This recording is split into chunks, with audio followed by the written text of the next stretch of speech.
We have a device that allows wrist movement to be trained. So this is a WristBot, the wrist robot.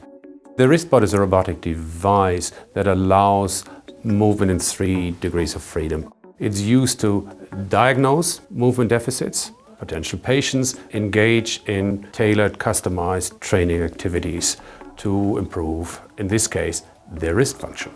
Here we look at their ability to discriminate between 2 positions.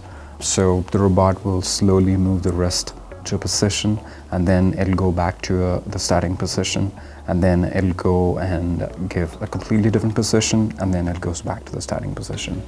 At the end of the trial, I asked them which of those 2 positions was further from the starting position. They tell me first or second, and then I record that position in the computer, and then a new trial begins. It's coupled with a virtual reality environment, so we can create different forces as well as we have a visual virtual environment.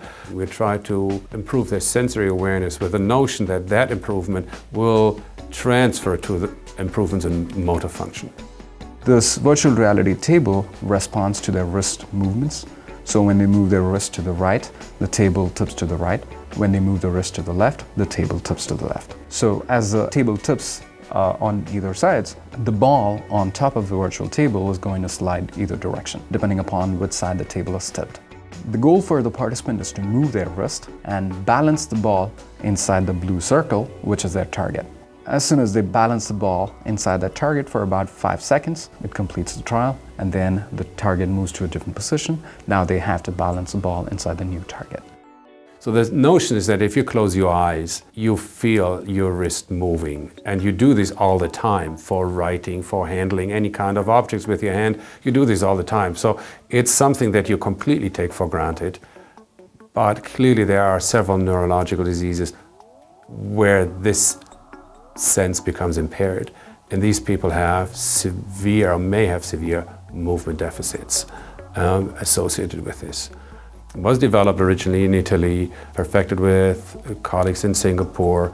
We have filed for an international patent on this, and we are now engaging in phase 1 clinical trials, efficacy studies, trying to understand, can it be used as a diagnostic tool?